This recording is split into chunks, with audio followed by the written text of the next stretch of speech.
दोस्तों, वीडियो को शुरू करने से पहले मैं आपको डिस्क्लेमर देना चाहूँगा कि वीडियो सिर्फ और सिर्फ एजुकेशनल पर्पस के लिए, यहाँ पे आपको इन्वेस्टमेंट एडवाइस नहीं दी जाती है। तो वीडियो को देखकर आप सीख सकते हैं और इन्फॉर्मेशन को ले सकते हैं।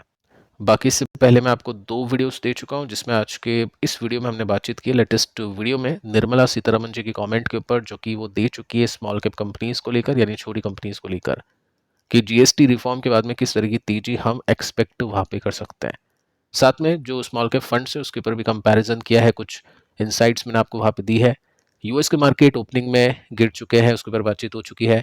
और इस वीडियो को भी आप देख लेना, जिसमें हमने निफ्टी के ऊपर बातचीत की है, साथ में 2 स्टॉक्स है जिनमें रिवर्सल्स आ चुके हैं, उसके ऊपर भी डिस्कशन हो चुका है।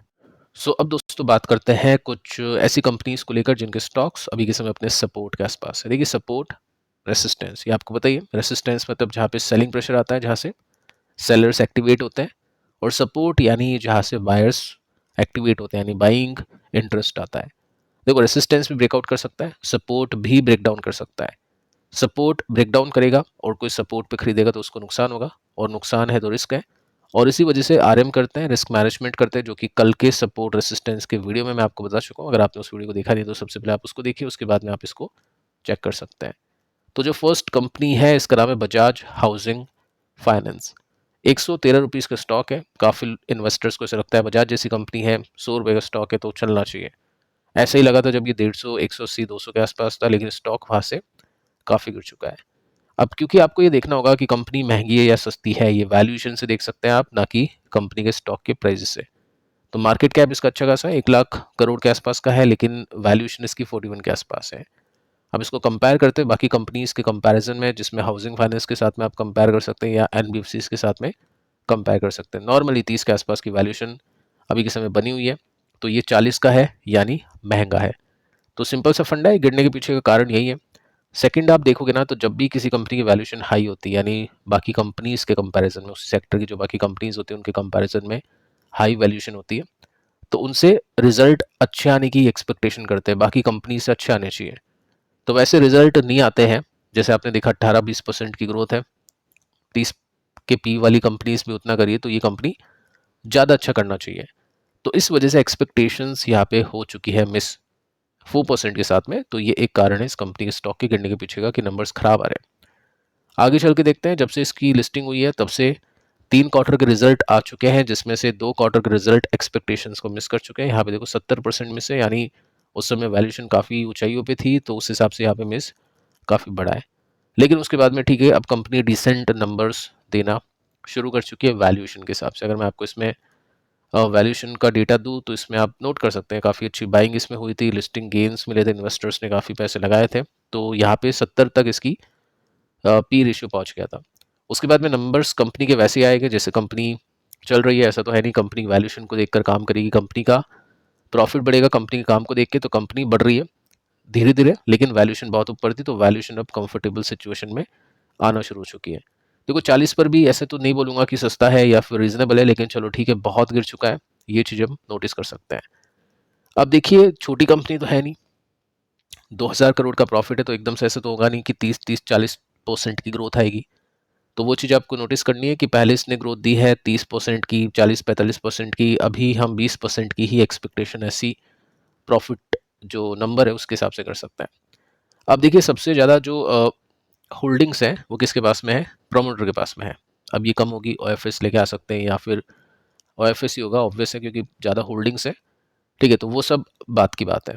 2-3 साल का टाइम इनके पास में होता है, 3 साल का टाइम इनके पास में होता है। एफआईज की होल्डिंग्स अगर हम देखें ना, तो यहाँ पे एफआईज ने 1% की होल्डिंग थी, 1.11% की होल्डिंग थी, जिसको भी बेच के 1.04% कर दिया है। यानी वैल्यूएशन एफआईज को पसंद नहीं आ रही, 1% ही है, किसी एफआई ने लिया होगा, बाकियों के पास में नहीं होगा। डीआईएस के स्टेक अगर आप देखोगे ना, तो डीआईएस ने बेचा है, डीआईएस के पास भी कुछ खास नहीं है, और पब्लिक के पास में 9% के स्टेक है। आई थिंक ये वही पब्लिक है जो या तो लिस्टिंग गेन्स बुक नहीं कर पाई, या लिस्टिंग पर लिया होगा और अभी लॉसेस में है। ठीक है, तो अब यहाँ पे आपको ये पॉइंट देखना है कि बाकी जो कंपनीज है, अगर मैं बजाज फाइनेंस की बात करूँ जिसमें 30 का पी है, तो देखो इन कंपनीज में एफआईज अपने स्टेक को बढ़ा रही है। तो कहने का मतलब यह है, सारा खेल वैल्यूएशन के ऊपर टिका हुआ है, और अभी 70 का पी 40 का हो चुका है, तो बहुत अच्छी गिरावट यहाँ पे आ चुकी है।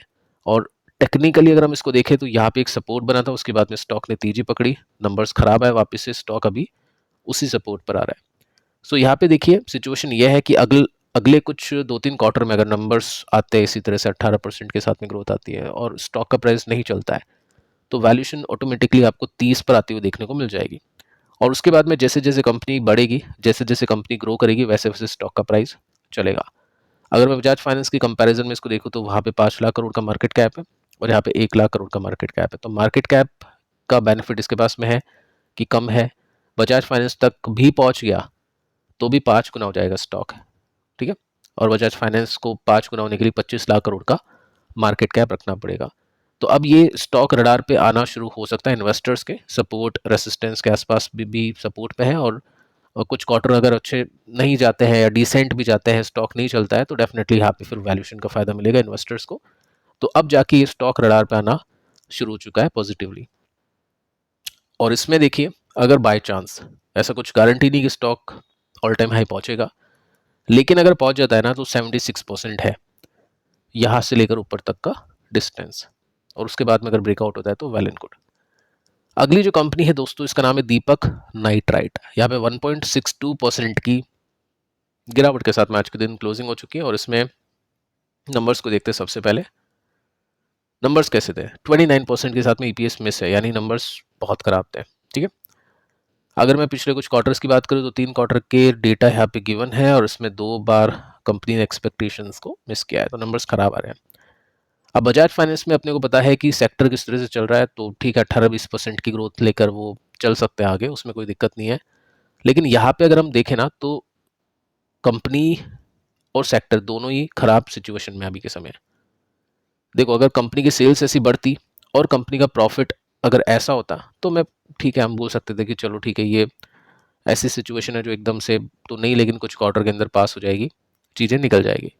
लेकिन ये सेल्स का डेटा है और सेल्स अगर एकदम से यहाँ पे अटक चुकी है एंड उसके बाद में जो प्रॉफिट है वो इस तरह से गिर चुका है, तो सिचुएशन खराब है। फिर सपोर्ट पे स्टॉक है लेकिन स्टिल वो उस तरह का स्टॉक नहीं है कि सपोर्ट से रेसिस्टेंस की एक्सपेक्टेशन कर पाए, उसमें लगेगा टाइम। क्योंकि हर साल का डेटा है, आप देख सकते हैं यहाँ पे 22 के अंदर 1000 या 1100 करोड़ का प्रॉफिट था, उसके बाद में 800 होता है, 800 होता है, 700 होता है, 600 होता है, ठीक है। तो हर साल प्रॉफिट गिर रहा है। अब स्टॉक फिर भी टिका हुआ है अपने सपोर्ट पर, अब ये कब तक टिकेगा देखते हैं। एक चीज आपको ध्यान में रखनी है कि स्टॉक अगर बार बार अपने सपोर्ट के ऊपर हिट करता है तो उसका सपोर्ट वीक होता है, कमजोर होता है और वो टूट सकता है। और उसी तरह से स्टॉक अपने रेसिस्टेंस पर बार बार हिट करता है तो वो रेसिस्टेंस टूट सकता है। ऐसा क्यों होता है? क्योंकि सपोर्ट पर बायर्स होते हैं। मान लो यहाँ पे 1000 क्वांटिटी के ऑर्डर हो गए, अब वापस से सपोर्ट, मतलब एक बार यहाँ पे सपोर्ट हिट किया तो ऑर्डर एग्जीक्यूट हो गए, 500 शेयर बिक गए, वापस से किया 200 शेयर बिक गए। तो बड़े ऑर्डर्स कम हो जाते हैं, उसके बाद में कोई सपोर्ट मिलता नहीं है, एकदम से कोई बेचने वाला आता है तो फिर वो स्टॉक नहीं चाहता है। उसी तरह से रेसिस्टेंस में अप्लाई हो जाता है। तो यहाँ पे रेसिस्टेंस इसने जस्ट 2 बार लिया है, सपोर्ट इसने कई बार लिया है, और जो फाइनेंशियल्स है वो भी वीक दिखते हैं। तो जस्ट समझाने की कोशिश है कि हर सपोर्ट में होने वाली कंपनीज के अंदर इन्वेस्टर इन्वेस्ट नहीं करता है, उसके अंदर आपको फिल्टर आउट करना होता है, आपको कंपैरिजन करना होता है, ठीक है। तो 2 कंपनीज एक बार हमने यहाँ पे देखी, एक की सिचुएशन थोड़ी सी पॉजिटिव है, एक की सिचुएशन काफ़ी नेगेटिव है। इसी तरह से तीसरी कंपनी भी देखते हैं। उससे पहले अगर आप यहाँ पे देखना चाहो कि कितना गैप है, तो 82% का गैप यहाँ पे दिख जाता है। तीसरी कंपनी वीनस पाइप्स, यहाँ पे आपने देखा 1% की गिरावट आज के दिन। वैल्यूएशन की बात करें तो 28 का पी है, मार्केट कैप देखो 2000 करोड़ का मार्केट कैप है, बहुत छोटी कंपनी है, पैनी कंपनी है, ठीक है। इसमें नंबर्स अच्छे नहीं है, ऑब्वियस है, मतलब जो भी कंपनीज आप देखोगे ना सपोर्ट में उनके नंबर्स अच्छे नहीं होंगे, लेकिन आपको परसेंटेज देखना है कि कितने परसेंट के साथ में मिस है। जिसमें ज़्यादा परसेंटेज के साथ में मिस है उसमें दिक्कत ज़्यादा है, उसमें स्टॉक चलने के चांसेस बहुत कम है, ठीक है। तो यहाँ पे कम है परसेंटेज बजाज हाउसिंग फाइनेंस की तरह। आगे चलते हैं, और इसमें 2 ही क्वार्टर का डेटा गिवन है, दोनों में एक्सपेक्टेशंस मिस की है। यहाँ पे देखते हैं सेल्स कैसी है। देखो सेल्स आप देखोगे ना तो 1000 करोड़ के आसपास की है, लेकिन ये हर साल बढ़ती जा रही है, ये एक प्लस पॉइंट के रूप में इसको काउंट करेंगे। स्टॉक क्यों नहीं चल रहा है? क्योंकि कंपनी का प्रॉफिट नहीं बढ़ पाया है जिस तरह से कंपनी का प्रॉफिट यहाँ से बढ़ रहा था। 4 करोड़ का प्रॉफिट 10 गुना हो गया, 40 करोड़ का, लेकिन उसके बाद में 80, अब 90। सो ये जो प्रॉब्लम यहाँ पे हुई है प्रॉफिट के मार्जिन के कम होने की वजह से, उस वजह से प्रॉफिट यहाँ पे नहीं बढ़ पाया। आगे चलते हैं। स्टॉक अभी ऊपर से 50% नीचे है, क्योंकि छोटी कंपनी तो ज़्यादा गिरेगी बड़ी कंपनीज के कंपैरिजन में। और ये एक ऐसा लेवल है, यानी यहाँ पे प्रमोटर ने अपनी हिस्सेदारी बढ़ाई थी, उसके बाद में स्टॉक ने तेजी पकड़ी, वापस से इसी लेवल पे सपोर्ट बना हुआ है।